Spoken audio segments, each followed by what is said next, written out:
Sweep! Sweep! Visitors! Oz Davis in Pickham. Sweep! All this and even more scintillating conversation on the Rouge, White, and Blue CFL podcast coming up next.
All right, welcome to the Rouge, White, and Blue CFL podcast. Let's talk some Canadian football. My name is Oz Davis. I'm the co-host of the show. Joining me as always is my co-host, Joe. 0-4, Joe. How do you feel? I'm the happiest I've ever been going 0-4. Thank you very much. I'm sure it was more or less for your Winnipeg Blue Bombers, the scenario. Like, I'm not even mad. Like, I'm okay with this. All right, we're going to talk some news first, but yeah, I do want to talk about the overall picture of the CFL a bit later on in the show. Quite a bit of interesting news here this week. Of course, this week on the field, we had the return of several quarterbacks, either from out of mothballs or off of injury or coming to a new team or et cetera, et cetera. But I guess, strategically speaking, the big news of the past week were these rumored changes that had been rumored before we recorded the last episode of this podcast about the command center and about how they are going to approach these games going forward. Now, as we were told many times before the TSN broadcast of the games this past week, the command center is only going to overturn stuff when the evidence is clear and obvious. They kept saying it's clear and obvious. Okay, so in other words, in theory, when we go to a challenge, when we go to a replay of a scoring play or a turnover, that most of the time that play on the field is going to stand. They're not going to use this frame by frame slow down stuff.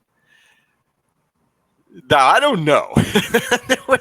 there was one call. There was one point in the Winnipeg BC game that got mighty interesting vis-a-vis this new edict from the league. But Joe, what did you think of this command center change, of the effect it had? Any thoughts? I mean, I like it in general where you're not going to go looking for nits to pick. I like that concept in general. That's the way I kind of hope it always would be used. At the same time, I feel like they're missing the point of what the fans actually want. The fans want 110% of the calls to be correct at all times. We know that's not going to happen, right? I mean, we've watched sports for how long now?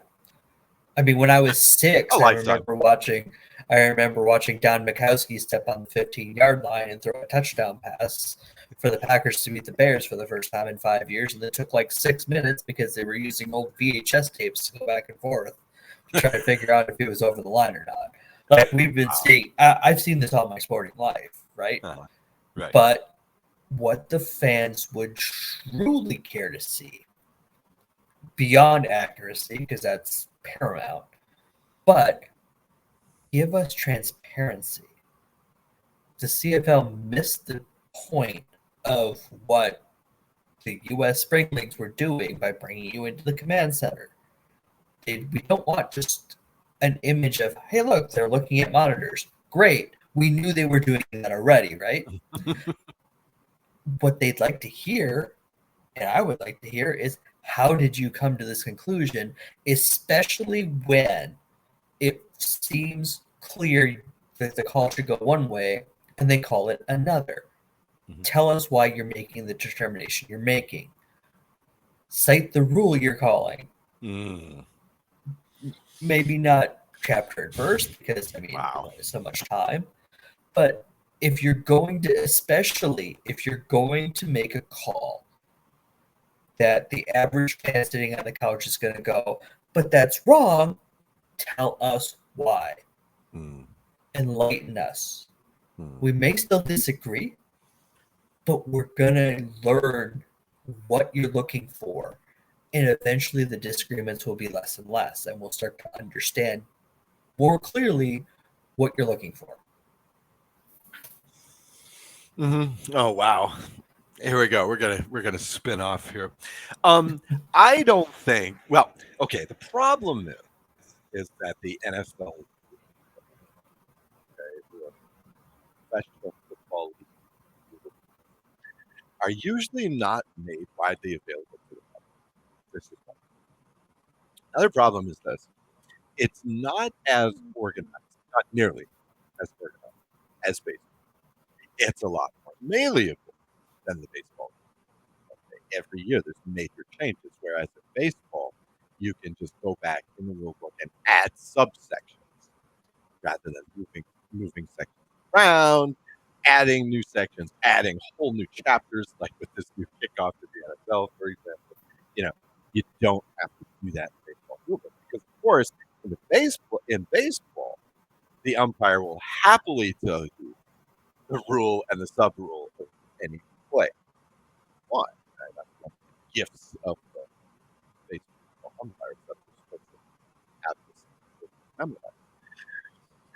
As far as replays go, so I don't know. I don't know if that's ever going to happen, in which is unfortunate because that would be nice. You know, they don't have to give us the whole rule. Just say this is covered in 30 subsection B part 1 on onside kickoff. Okay? The other thing is this: I've always maintained that the best replay system I've ever seen for a TV viewer is cricket. Okay? Here's what they do in cricket. When they go to a replay, what you see on your TV screen is what the official is looking at. Okay? In the bottom right, there's a clock. It's telling you how much time this is taking. And what you hear are the camera angles, are the views that the official is requesting. Now, again, I don't think you'll ever see this in the NFL, in the CFL, in college football, but that would be wild. That would be awesome if any other really professional sport would do this. I think that's an incredible system. I really love this. What I think it's fantastic. So yeah, I don't think anybody's ever going to be happy with replay. I think most people, overwhelming majority of people want replay to stay, but I don't think it's ever going to be 100%. Case in point, okay, I noted this one down. Okay, so there's a minute left in the third. Right? Winnipeg still has BC shut out, and William Stampak was about the only Lion who had a decent game. Fumbles, or he gets called for a fumble after the play because a bunch of Bombers reacted as though he had fumbled. And so now all of a sudden we're going to look at it. And sure enough, we get the frame by frame stuff. Okay, on the TV. You remember the play I'm talking about. Exactly, I do. Right. Okay. So the ref comes out. Okay. Okay, and he starts with, okay, so he explains that yes, there was a fumble by Stanback, but BC recovered it anyway. So the challenge is quote unquote moot. And quote, we're gonna give Winnipeg their challenge back.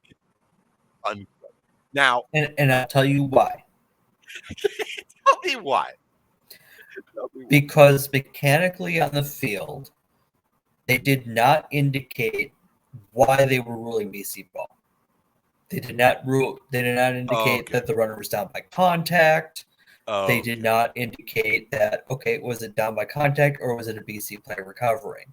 I see. Which gives O'Shea, especially with his guys jumping up and down saying they got the ball, all the more reason to say, okay, let's look at it.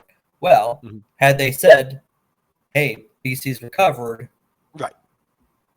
You wouldn't have clearly had to. you're not going to review that. Right. But without the indication of are we calling him down or is it because BC recovered? Well, what are you going to do as a coach, right? Okay, that makes sense. That makes sense. But I tell you what, I would have made Mike O'Shea eat that anyway. So like he wins the challenge, but BC keeps the ball because I just want another awesome challenge by Mike O'Shea. We've done that already. I love these Mike O'Shea challenges where it's like, yeah, I just want to prove the refs wrong. I don't care if I take the hit here.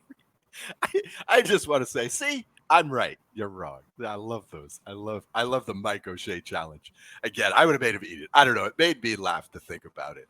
For a moment there, I thought they were. I thought they were going to say that Winnipeg won the challenge, but BC ball anyway. Well, it made me laugh. It made me laugh. Okay. So, sorry, Joe. That was the highlight of 3 quarters for BC. Oh, no doubt. No doubt. Things were, oh my God, nothing went right for them in this game. In any case, all right, back to the news. We'll talk about that Winnipeg BC game a bit later on. Going back to the other news, in Hamilton, defensive coordinator Mark Washington is out, and what? Chris Jones is back as DC in Hamilton? Crazy. Okay. We'll talk about the circumstances of this dismissal in just a moment. But, okay. You couldn't have seen this one coming, Joe. No, but like I told you in the pre-show, Fred Penner was in BC singing about the cat coming back. That's kind of a little bit on the nose, though, right? Chris the Cat Jones is back as a defensive How many lies has he had so far?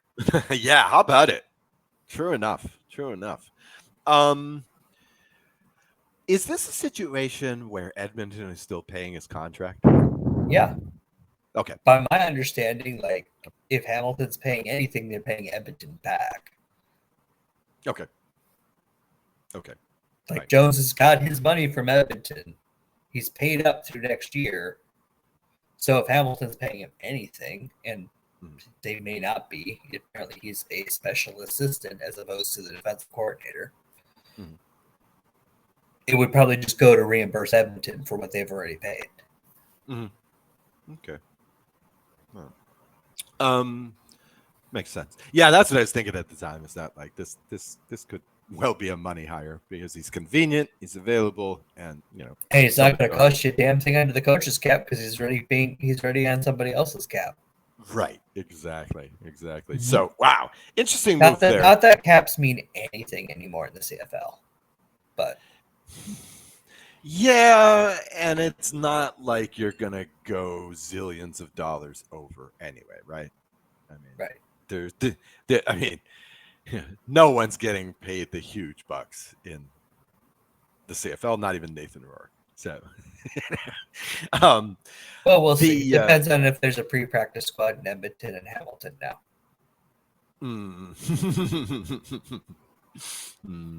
I hear you. Okay, so I mean, I guess not a huge surprise. I mean, the Ticats were giving up the most points in the league, over 33 per game. They were the worst in the league against the run. And then this past game was just a literal nightmare for them. Luther Haku Havanu was carted off after the first play of the game. The week starting quarterback, Taylor Powell, took a head injury serious enough to bring him to the same hospital that Luther H had been to in Hamilton. But the next day, at least 3 Down Nation reported that they had both been discharged. Both guys released statements. They seemed to be cogent and whatever. Now, I don't know. Again, I kind of feel like the season is kind of over. That game last week felt like a signal to me that it's like, okay, kind of done here.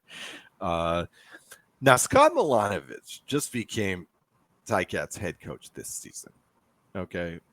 He's now 45-55 lifetime. Now, quick calculation says that's 450 winning percentage as a head coach. I mean, what do you think going forward here? Milanovic and Chris Jones, both guys with prestigious careers, but I mean, losing records based on recent performance. I mean, if you're Hamilton ownership, you almost have to think, okay, we're about rock bottom, and we've gotten there pretty quickly. Do we take a look at the entire football operation side of things? Might be slightly early for Milanovic, slightly early for Hervey. It's never early enough for Chris Jones from what's been going on here lately. But Orlando Steinhauer went upstairs, and he had kind of been in charge as things progressively got worse. Do you go and try to find somebody else to run everything from the top and make their own decisions as to head coaches and general managers and the like?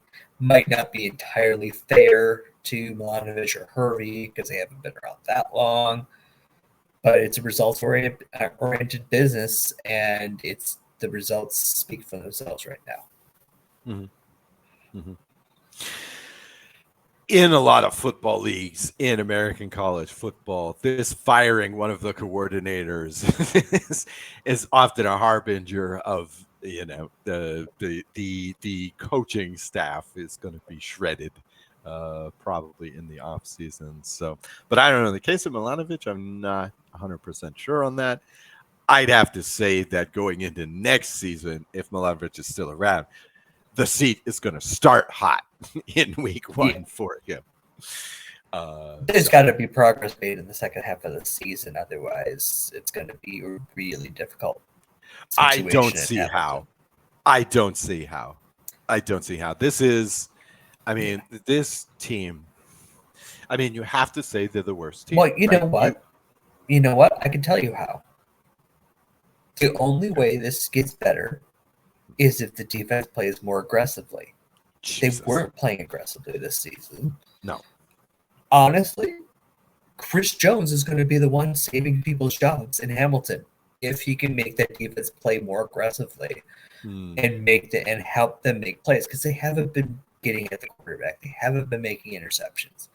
They've been kind of just sitting in a shell all season long, not getting much done. That's not Chris Jones' defensive style. It's going to take some time for that to sink in. It's not going to happen right away.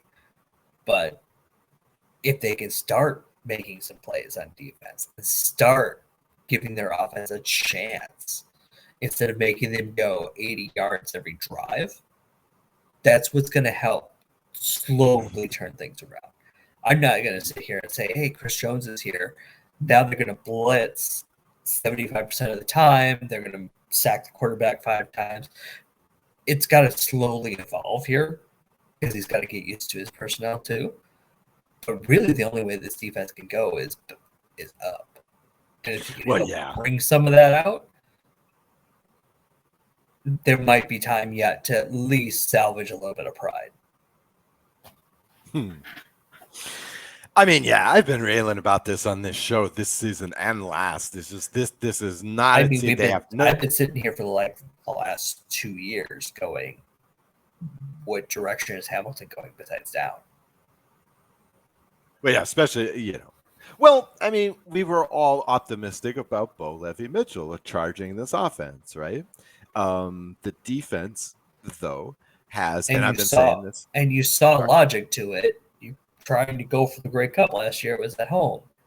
But this year, that logic didn't play out anymore, and they were still just trying to patch holes with veterans instead of realizing they didn't have a solid core anymore Mhm. and trying to fix that. Okay. I don't know. The Ticats are looking up in the standings at the Toronto Argonauts, and this week, I think between the games and prior to the recording of this show, which is Monday night Central Time, Chad Kelly was officially reinstated by the Argos. He released his "I'm sorry" statement and reportedly will meet with media on Tuesday, which is the day after we're recording this. Now, Joe's on the road, so this is why we're recording this episode early. So I may put a short thing together commenting on this press conference on Tuesday. But I don't know, Joe. We saw a couple of quarterbacks returning this week. Jeremiah Masoli, I'm thinking about. Nathan Rourke, I'm thinking about. Chad Kelly has been persona non grata for this whole suspension time. We've not seen anything. We've not heard anything. Off-field stuff aside, what are you expecting from Chad? Which side of this coin would you see him on the field? I hope that the Argos are considering him as a ticking time bomb, because that's exactly what he is. Because he's on a last chance agreement, which, if you remember back to Johnny Manziel, he was brought into the league under the same general circumstance. Basically, you screw up and you're gone. Mm-hmm. Mm-hmm. I'm not going to get into the whole thing because it pisses me off, I'll be honest. But if you look at Chad Kelly's history, you realize he's on his fourth or fifth chance already. What's one more? I don't think Toronto could trust building around him at this point, because again, one more strike and he's out of there. So if I'm Toronto, I'm going, okay, we got the rest of the season, hopefully. They're considering starting him on Thursday on a quick turnaround, but they saw what happened when Nate Rourke got put in really quickly. It didn't turn out the way that BC had wanted it to. So there might be another game of Duke / Arbuckle in our future, but we'll see about that. They haven't made that decision quite yet. But if I'm Toronto, I'm going, okay, who's available next year?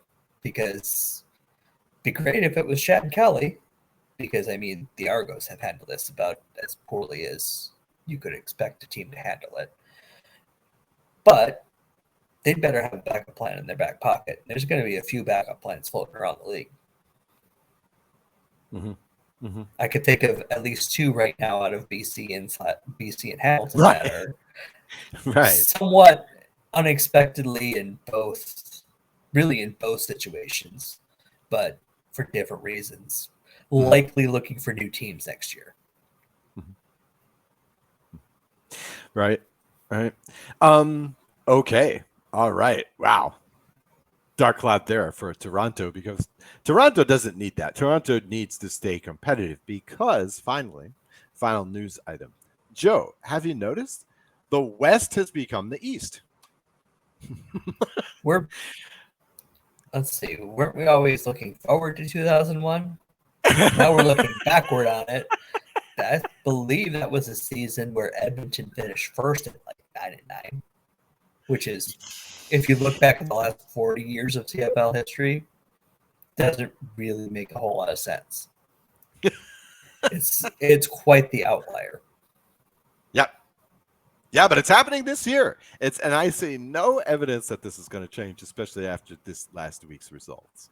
And I love just looking at what has happened in the West. Okay, Saskatchewan started 5-1, now they're 5-4-1. BC started 5-1, now they're 5-5. Winnipeg started 0-4, now they're 4-6. Edmonton started 0-7, now they're 3-7. And after these past 3 weeks, they look frisky. They look competitive. Calgary, and then finally Calgary is the team with that insane, like, until last week, home undefeated, winless away split. This is nuts. The 2 best teams, the top 2 teams are in the East, Joe. Yes, and one of them's unexpected.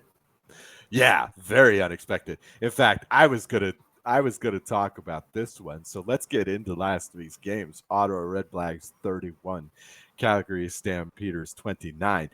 Didn't you have the Redblacks in 4th in the East this year, Joe? Who didn't? Like, I'll own well, that. I had Toronto like, in 4th. I had Toronto in 4th. Yeah, I'll own that. But like, who had Ottawa this high? Like, don't all start raising your hands at the same time, because like nobody had it. And good on them. I'm glad this is happening. I just I was so tired of, they'll rise this year. No, they won't. They'll rise. No. And just like, okay, fine, prove it. And they did. So, well, it seemed absolutely hopeless. It seemed absolutely hopeless in Ottawa. They seem to be spinning their wheels here for this past few seasons. Hopeless this offseason? Maybe not, but like the previous few, yeah, totally. Right. Right. Well, I mean, I thought going into the season that this wasn't going to be, that their off-season acquisitions were not going to be enough. It wasn't going to make enough of a difference. Then again, I didn't expect Hamilton to be playing this badly either. In this game, not too surprising, I guess, that these teams would give us the nail biter. Calgary, this is the 6th of their last 8, which has come down to 6 points or fewer. And Ottawa has played 6 games of 6 points or fewer as well. So not too surprising. In fact, the only true blowout these teams have been involved in this season was the 33-6 game, the last time these two played. I really think in this game, the Red Blacks separated themselves from much of the West, at least at the present.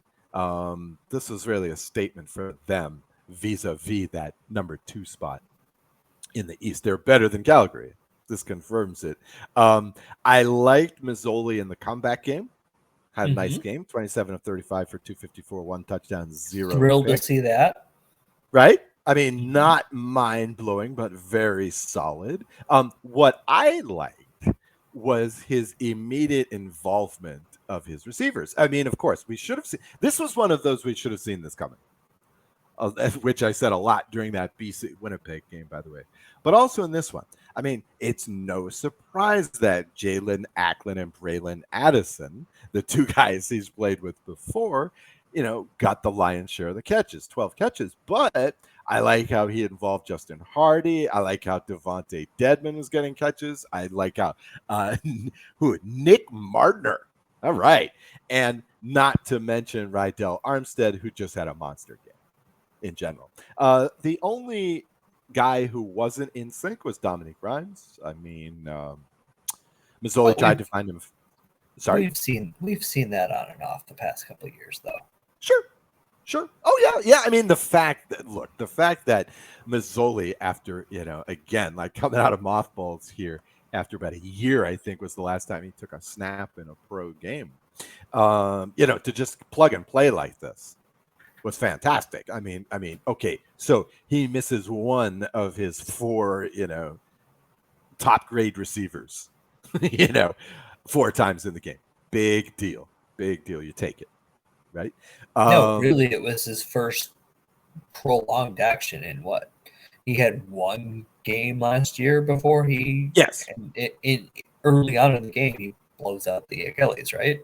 Right. So what? It's really his first full game in 2 years, and he comes out looking like that. Right. Well done. Right. Yeah. Now a lot of that is just freshness, I'm sure. I mean, a lot of that is the surprise factor, whatnot. But I think Mazzoli is going to play out the string here. I think that he's looking pretty good. And if Armstead keeps playing like this, my God, that's a nice running attack there. Armstead had 164 total yards for the game, 1 rushing touchdown. But here was the crazy thing.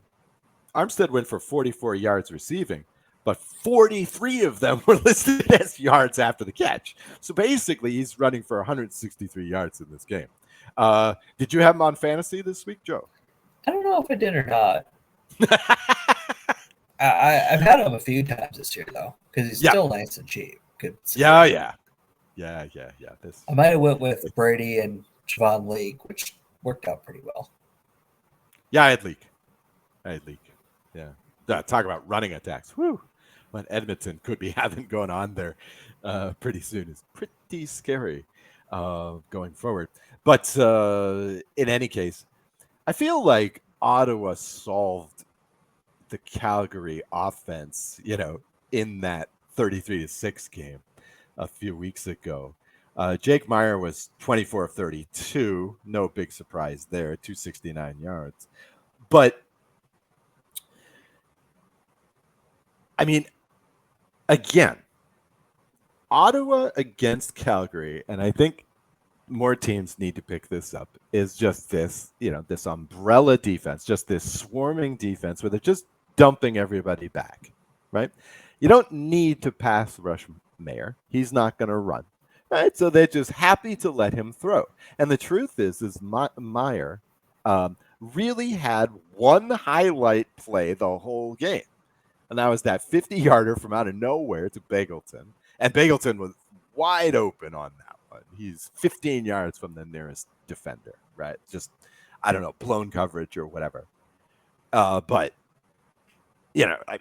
Ottawa has been a smart team for years. And they're just too smart for this Calgary game. This Calgary game is missing a whole dimension in the passing game.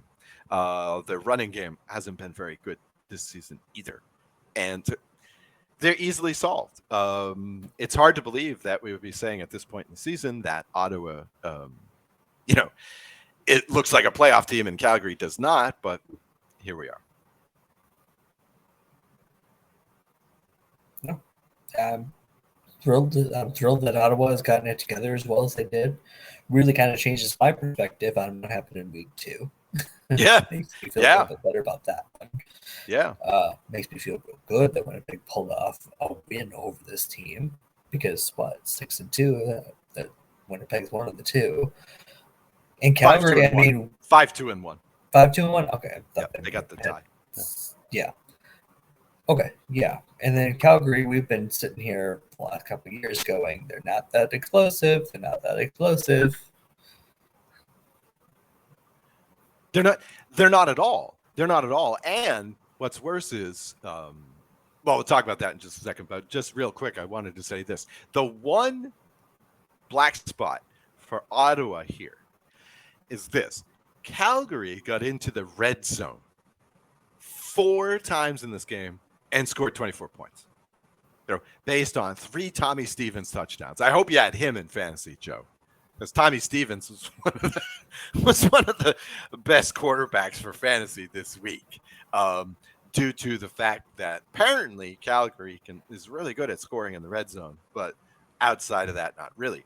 But what was really troublesome about Calgary was this.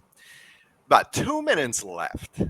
Ottawa goes for it on 3rd and, 5, 6, something like this. Don't make it, right? Yet, they stuff Calgary, get the 2 and out, get the ball back with, I think, 49 seconds, And here's the drive for Ottawa. Completion, holding penalty by Ottawa. Completion, 40 yards gained. Lewis Word comes in, and it's over as soon as he's on the field because you know he's going to hit it.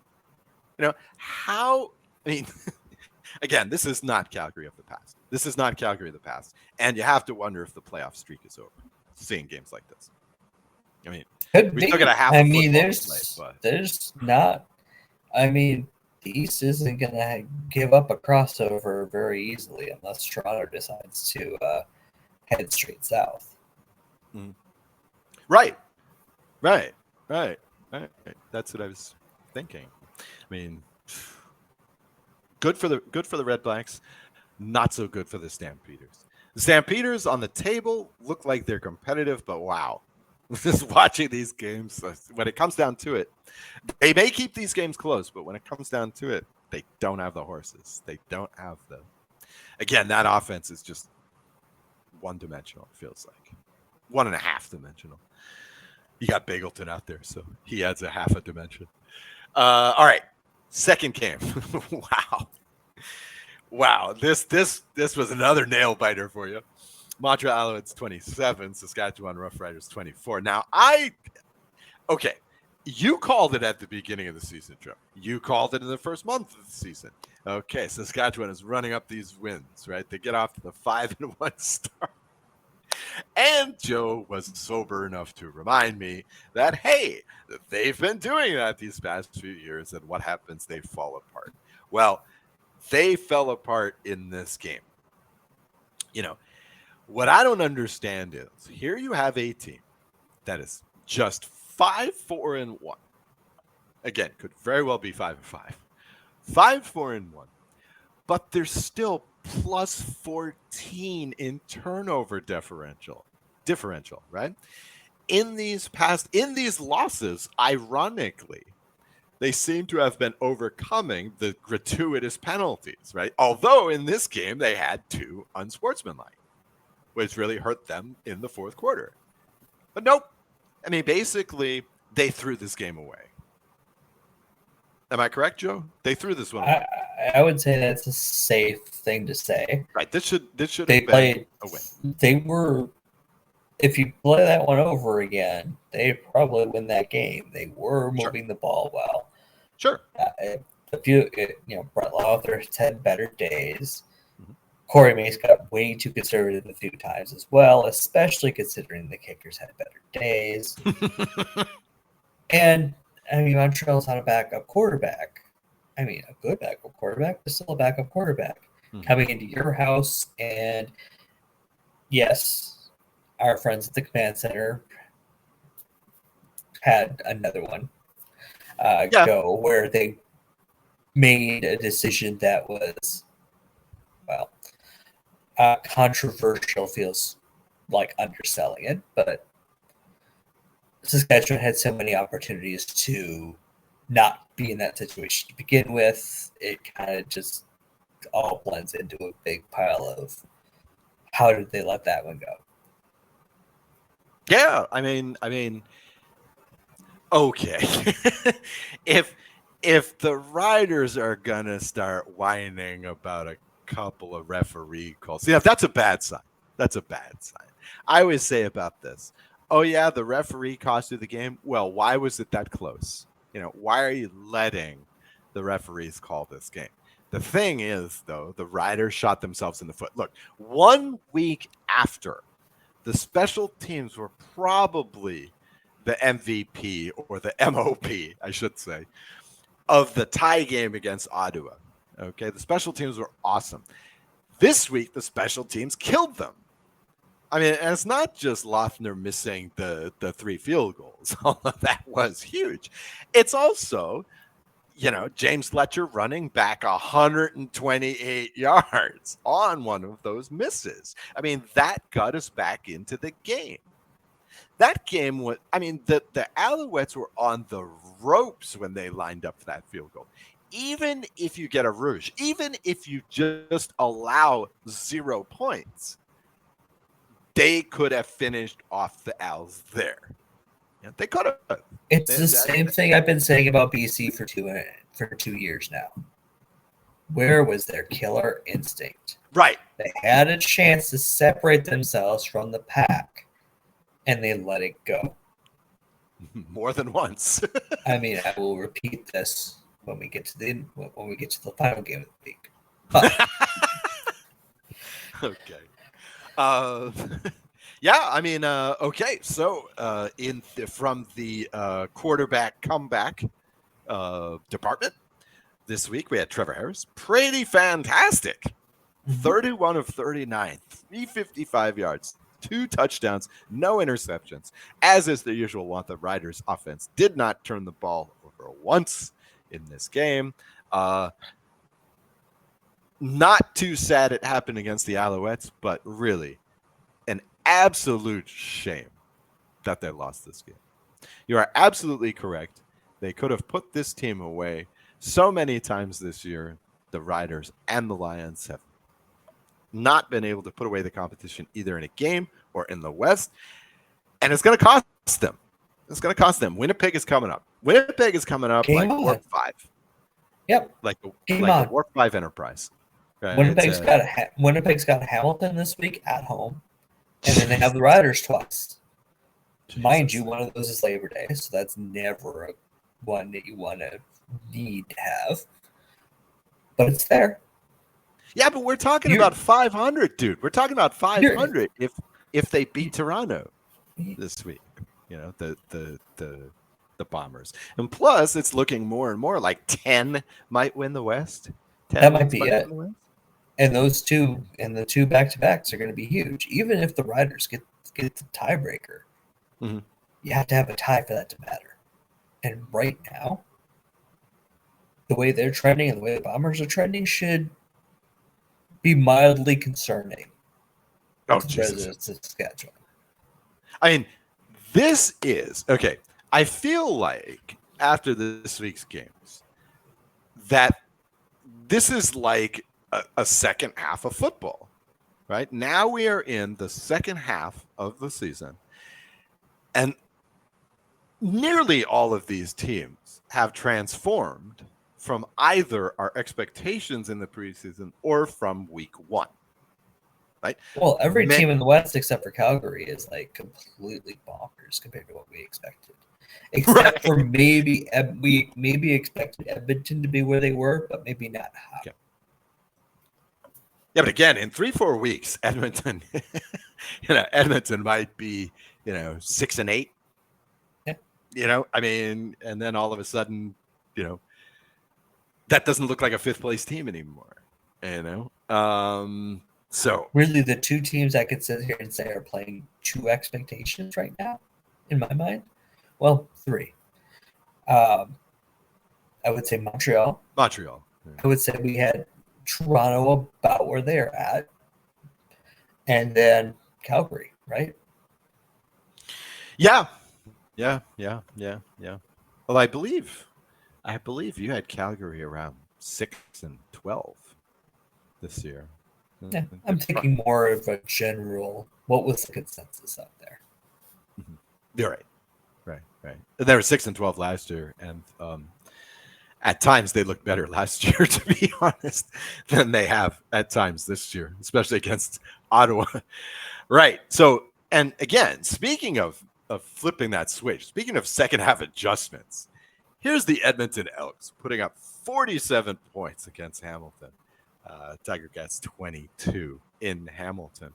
Okay, so there's not much to say about Hamilton in this game. So, We've already discussed Hamilton. Yeah. Let's just focus on the Elks.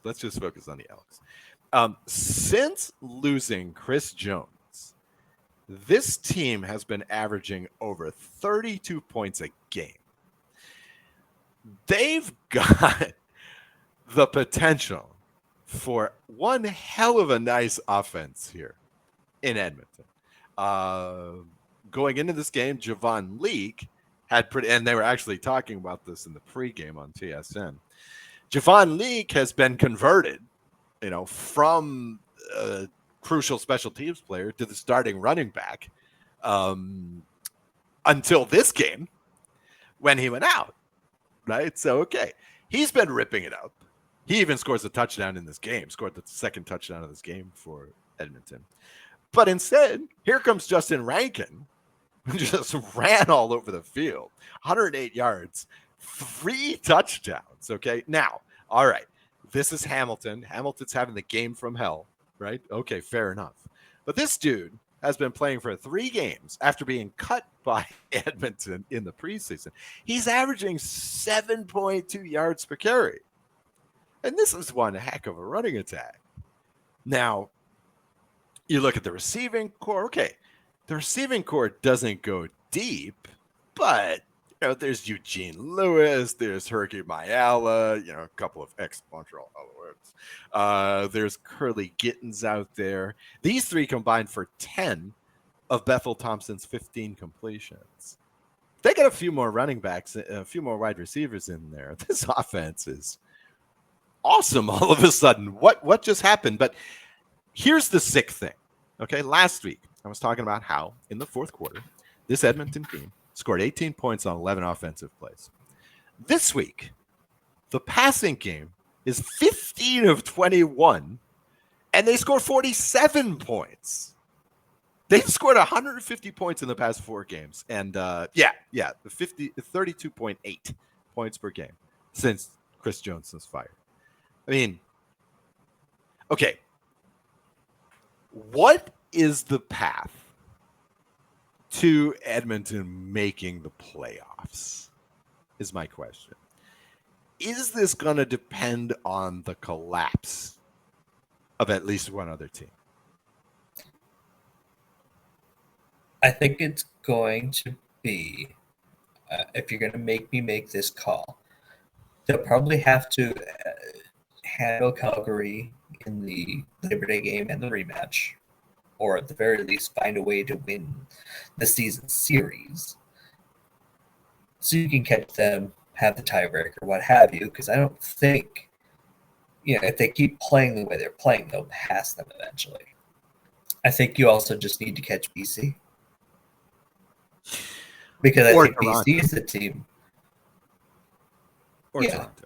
Yeah. But I have my worries about BC in general. They have not been a good football team at all for a month. Nope. With Vernon Adams, with Nathan Rohr, of course with Jake Delgado. With any quarterback. Yeah. They haven't played good football. Yep. So they've got to find something, because I think the expectations were a little high. I think everybody was a little bit just, hey, look, he's back. In 2022, he came out of nowhere, right? Well, he also had more than 3 days to get ready, so that always helps. Yeah, we'll get to BC in just a moment here, because I did want to do one other thing on Edmonton. Okay, so we touched on this a little bit last week. There we go. Trigger warning, Joe. Okay. On Thursday, the Edmonton Elks' new club owner, Larry Thompson, was introduced at Commonwealth Stadium. Now, Thompson is a matter of interest on this show and through most of Canadian football fandom for the rumors that were first pushed, I believed, at 3 Down Nation and in local media otherwise, that old Larry will be rethinking the team name, possibly reverting it, as well as, and I hadn't heard this one prior to last weekend, he's also considering leaving Commonwealth Stadium. Now, not too surprising on that second one, as Mr. Thompson made his fortune in what? Civil construction projects. So, not too surprising that he's thinking in this direction anyway, even though he has retired from this business. At the press conference, he was asked about the name, and he said, quote, "I don't think that's a question for today." And also, quote, "The team will be focusing on, in the future, on Double E." by which he meant the double E logo, which is a pretty sweet logo. Now, during the game, I don't know. Did you watch this game? Did you watch the broadcast of this Yeah, I game? saw plenty enough. Yeah. Okay. So that was one you could safely turn off at some point and go, I know how this is going. Oh yeah. The fourth quarter was a wash. I mean, unless you're an Edmonton fan, the fourth quarter was a wash. But in any case, right about in the first quarter, second quarter, there was an interview with Thompson, and I found it pretty hilarious. I hope someone recorded this for posterity because I would like to look at this again, because it was completely obvious to me that the TSN reporter was trying to get him to comment on the name. But Thompson just wasn't biting. This reporter said Edmonton Elks 3 times in 4 questions. He kept leaning into it when he was doing it. I thought it was amazing.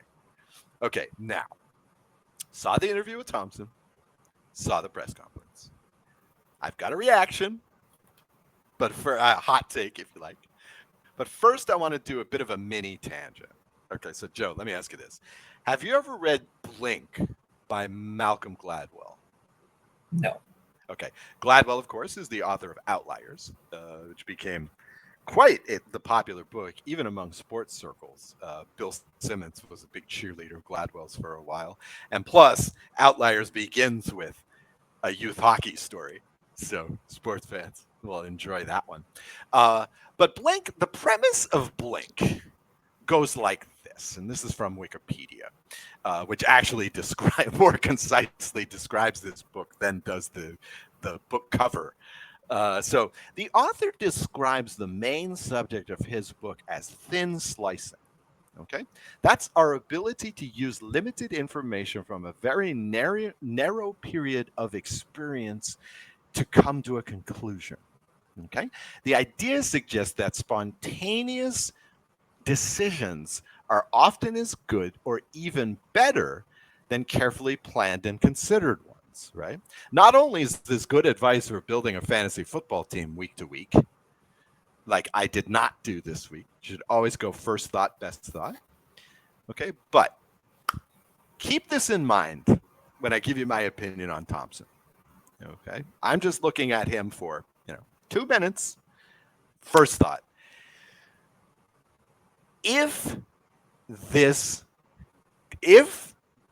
there is a question, if it comes down to it about the name, okay, I think this guy will have zero qualms about changing the name.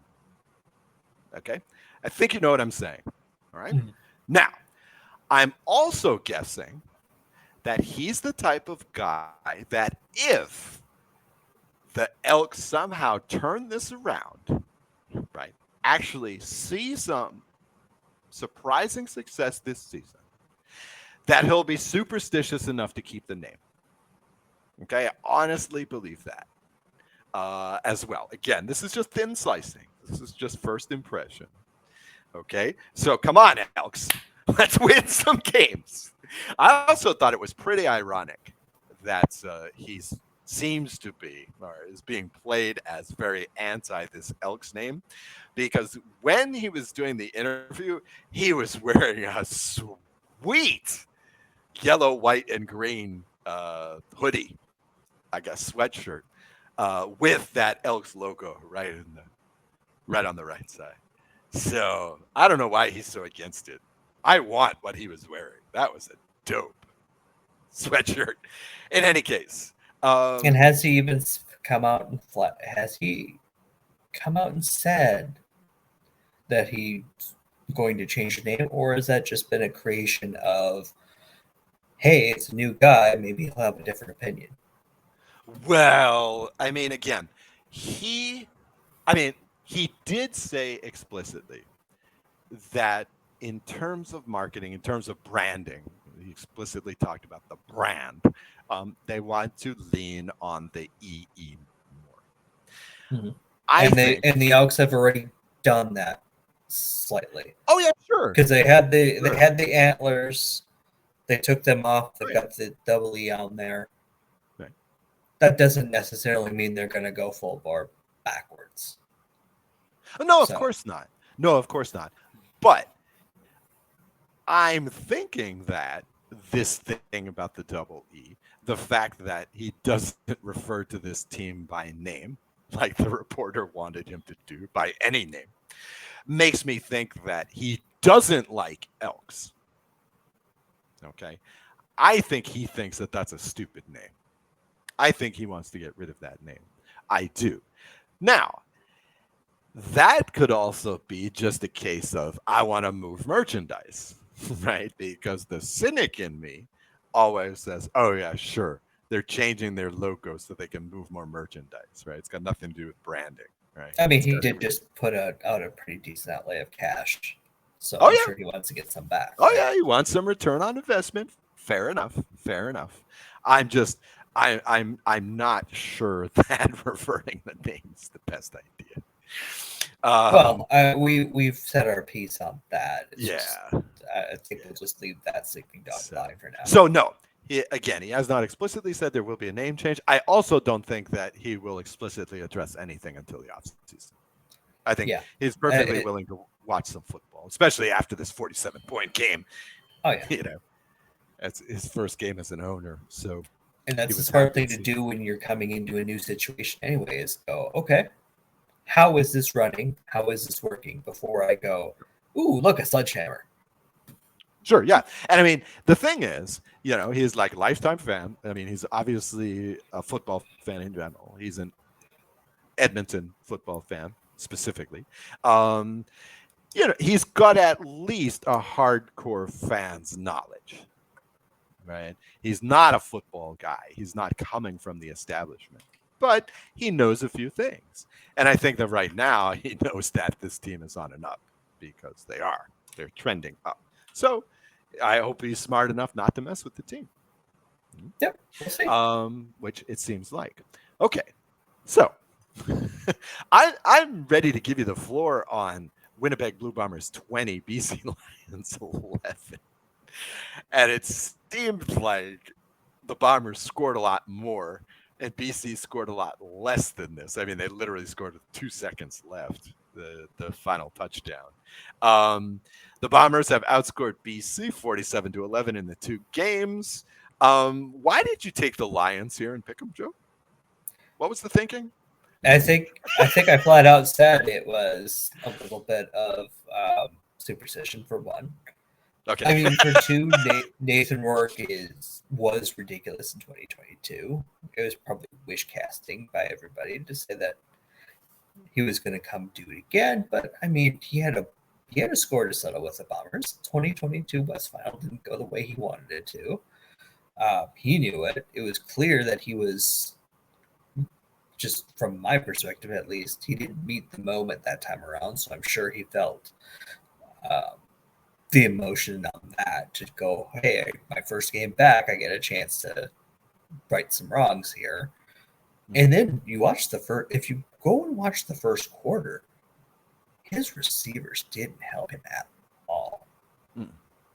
Couple of drops that maybe they were a little bit of a tough catch, but you guys shouldn't have dropped all 3. And then after that, it just started to spiral. I had a mundane observation. It really struck me after the Keon Hatcher no catch in the 4th quarter. It's a mundane observation. I have no idea if it's true. But it felt like Nathan Rourke is way too accustomed to throwing to taller guys. I mean, honestly, he's been throwing to NFL guys for a few years now. And I felt like he was always throwing just a few inches above these guys' heads. Again, it sounds really mundane, but his targeting wasn't bad at all. This is not Bo Levy-Mitchell, where he's throwing it to some other part of the field. There were a couple of those, and the Bombers made him pay for both of them. Yes, exactly. But most of the time, he was fairly on point. He was just sailing it over their heads. Yep. And I mean, okay, Rourke's got a lot of arm, but again, I feel like he's aiming high. Literally, right? I feel like he's aiming high right now. And I'm sure that's something that will work out. You know what else was happening? Sure. Remember, he was able to use his feet Yes. and scramble for big gains. I wonder if the NFL training knocked a little bit of that out of him, Mm-hmm. at least for the time being. Mm-hmm. Being back in a CFL situation, back on the CFL practice field, back in a CFL game plan might help that go, because he took off, I want to say late third, early fourth, and I'm like, oh, right. If he remembers he can do that, the game just changed. Yeah. He then didn't do it the rest of the game. Yeah. But that's also something that we were seeing in the past few weeks when Trey Ford was in. When Trey Ford was in against Saskatchewan, it was he had the speed threat one way, Javon Link had the speed threat the other way, and Saskatchewan couldn't figure out which one was coming at what time. And that made two guys that weren't starters at the beginning of the year the most dangerous duo on the field that day. Mm-hmm. Mm-hmm. I think if Nathan Rourke rediscovers that portion of his game, and I have no reason to doubt he will, that opens up everything. Because if he gets on the move and the defenders have to honor that threat, he's going to hit even more targets to pick out. He just wasn't plug and play. I thought he could be, especially since he's definitely in game shape. I think everybody's thought he could, especially since he was just playing in an NFL preseason game. Right. But again, yeah, I mean, he's in game shape. Came back to bite him. Right. Yeah, he's in game shape, right? Unfortunately, he's missing the psychological angle. Now, the thing is, I don't think it's unreasonable to say this because, look, Masoli did it, right? He was plug and play. And you could argue that BC's receivers are just as good as Masoli's. I mean, again, the Red Blacks have a lot of nice guys out there, but so does BC. Yeah, that's the thing. It's not unreasonable. No, and it's also not going to take workload to recalibrate. No, I don't think so either. He should be fine. I think that's the difference between Mazzoli and Rourke. Is Mazzoli has spent the past 2 years thinking CFL, and Rourke has been NFL trained in the past couple of years. Different needs from quarterbacks. Obviously, the basics are in general the same. Hey, look, that guy's open. Hit him. How you go about doing that on the two fields with the extra player, different story. Okay. All right. We're going to talk next week's games in just a moment. But first, I should drop in a word about our sponsor, which is RoyalRetros.com. Go to Royal Retros for all of the best gear, right? So we're talking about hoodies and t-shirts and ball caps and much, much more. Gear based on your favorite defunct teams and defunct leagues. Teams from, the AHL is on there, several defunct football leagues, Football Canada's in there, the World Hockey Association, we've got gear from those teams, Hartford Whalers, Quebec Nordique stuff, fantastic stuff available at royalretros.com. Also, as always, for being a fan of the Rouge, White, and Blue, you can enter code RWBCF for 10% off everything you order at royalretros.com. Royalretros.com. Gear yourself up in retro gear today. Free delivery. So let's go on to next week's games. We're recording this episode of the podcast pretty early, so I do not have the point spreads on this game. Again, maybe later in this week I'll just do a short one with the point spreads for these games without Joe. All right, first game of the week. game starts with Saskatchewan Roughriders at Toronto Argonauts. Okay, so you really need the Argos to soften up the Riders a little bit more, don't you, Joe? Wouldn't hate that, obviously. But really, it's going to depend on who's starting at quarterback for Toronto as to where I'm going to be, as to who I'm going to hope gets softened up more. Uh-huh. We'll Well, just leave it at that. I can't decide who Edmonton would rather see lose this game. It would certainly be better for their immediate prospects if the Elks did. That's for sure. Wow, talking about Larry Thompson too much. If the Elks And Royal Retros, you want to go backwards? Thanks for saving me there. All right, so what do you think? Obviously, Toronto is playing better ball, although Toronto is, if they feel like the most inconsistent team in the league. They can't put together a full game yet, still. Chad or no Chad? It's one of those things where, and I reserve the right to change my mind if they decide to start Chad Kelly, but I'm basing this off of the idea that they're not. They're at home. Okay. They know what they have to do as far as keeping the ball away from Saskatchewan because Saskatchewan's got that nice turnover ratio going on. For all the things that Cameron Dukes is not good at, he's very good at not giving the ball away. And then if he's not moving the ball, they've shown they can go to Nick Arbuckle. I think that Toronto would win a close, tight one in that situation because I'm not entirely sure Saskatchewan knows how to finish off an opponent right now. Now, if they decide to start Chad Kelly on short notice with not much practice, I think Roland Milligan has a field day. This is like a 30-point blowout for Saskatchewan, and we are talking about a completely different scenario. Really? Wow. Yeah. Okay. Because remember, the last time we saw Chad Kelly on a field, he couldn't solve Montreal's defense and did not show the poise to go, okay, I don't need to win this by myself. I have teammates. And really, have we seen any reason to doubt that that would be the same scenario if he started off early with a turnover or two? I don't think so.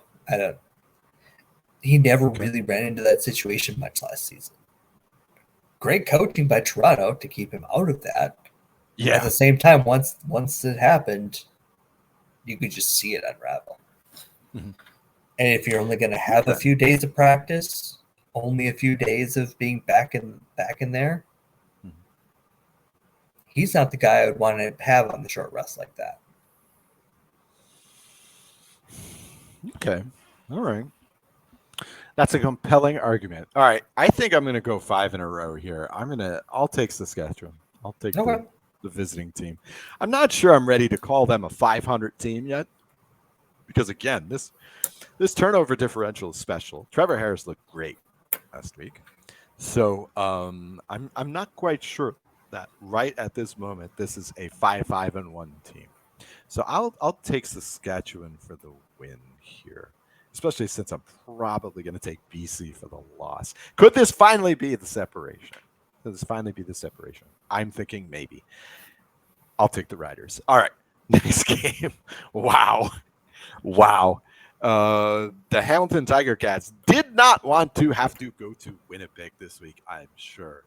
I don't know who might be starting at quarterback for Hamilton this week.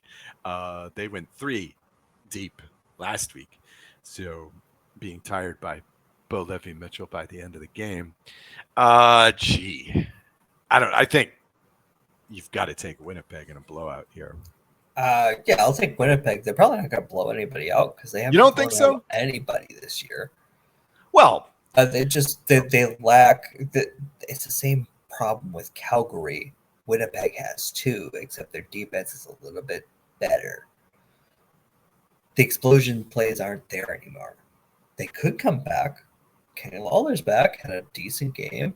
Nick Dembski had some explosion plays this last week. It was nice. At the same time, even though BC wasn't moving the ball too much on offense, Winnipeg took their sweet time in putting them away. Now, Chris Jones has got to find a way to get pressure.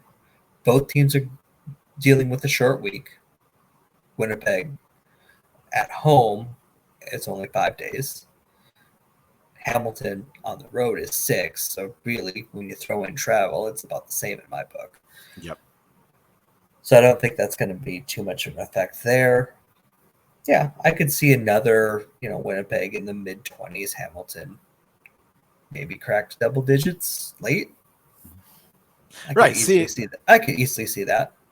Now, you say they're not blowing teams out. Well, effectively speaking, Joe, they've blown out BC twice.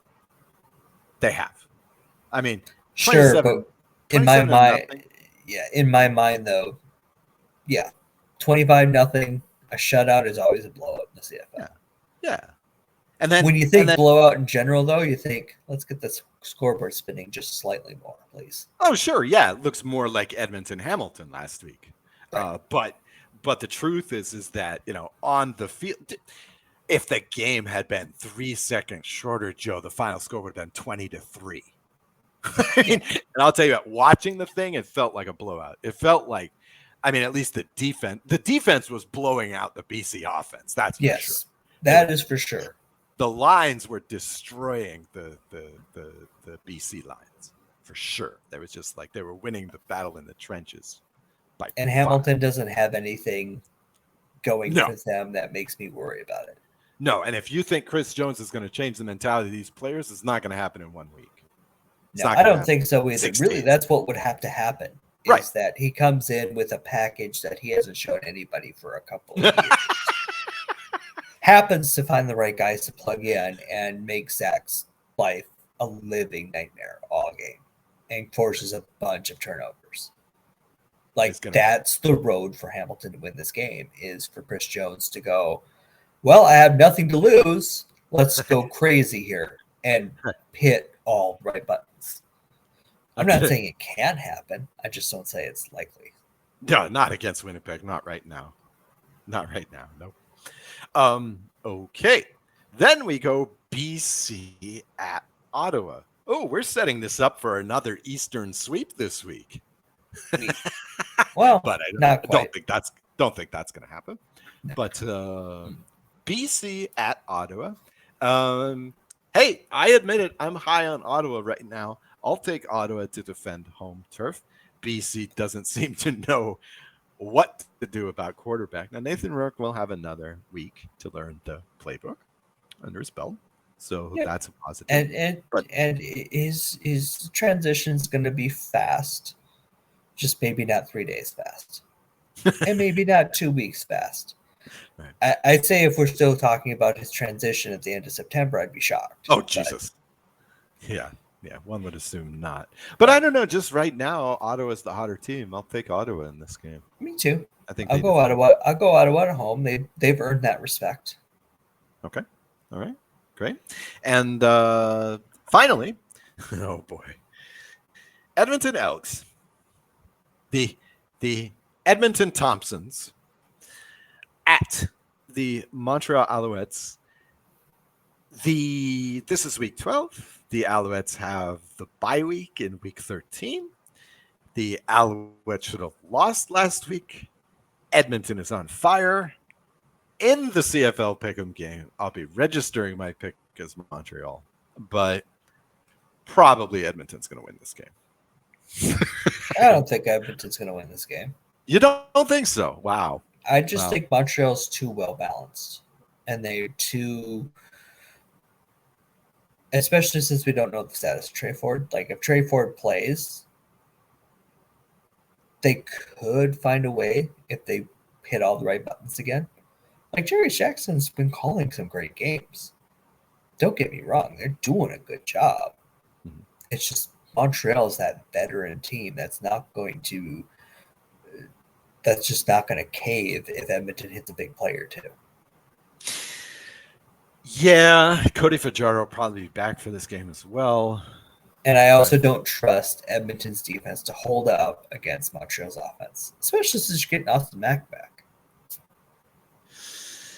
Yeah, well, the offense wasn't. I mean, again, I'm taking a lot from this last game here, but this last game probably should have been a loss.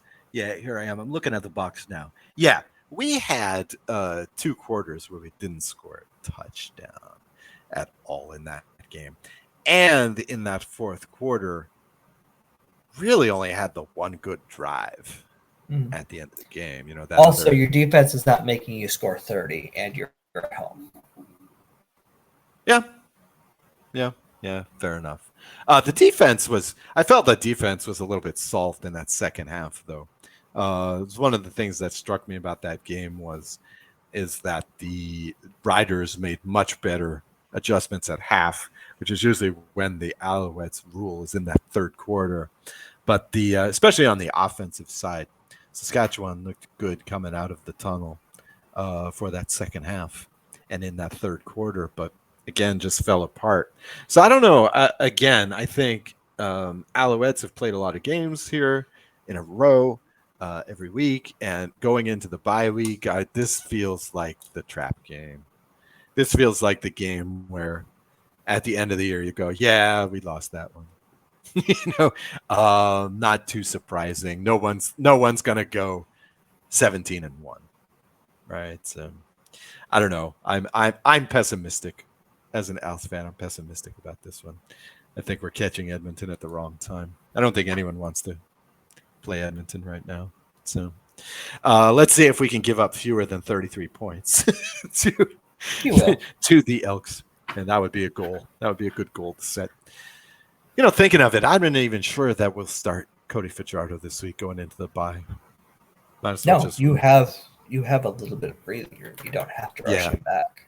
Yeah, might as well run with Alexander. We got a couple of games on Ottawa. And you're also going to know what Ottawa did by the time it's your turn. Yeah. So if you're that worried about Ottawa, you can make your decision based off of that too. But I don't think that happens. Yeah, nah. I think they already know who's starting at quarterback in this game a week out. They've got to be. They're already taking reps at practice. So, all right. In any case, wow. All right. Another table-turning week in the CFL is in the books. That will wrap it for this show. Joe, you want to close out cleverly? Oh, that's way too late in the night for me to be clever. I love putting that on you. All right. So, for my co-host Joe Pritchard, I'm Oz Davis. This has been the Rouge, White, and Blue CFL podcast, a production of the Shotgun Sports Network, sponsored by RoyalRetros.com. Enjoy the games, and we will talk to you next week.